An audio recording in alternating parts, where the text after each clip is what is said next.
Furkan, Şerif. Konseri beni hapis atsana. Ben adam öldürdüm çünkü. Ben adam öldürdüm, beni hapis atsana. Hemen Tuna Tarkan aldı. Birinci kat intikal sağlıyorum. Cem. Sen bırak ya. Niye beni böyle yaptın?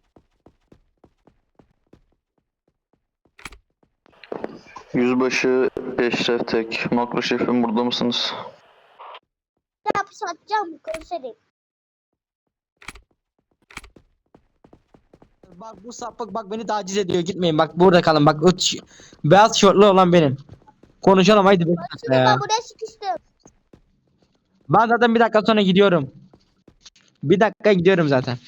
Anasını Kapı sikeyim. yapsana.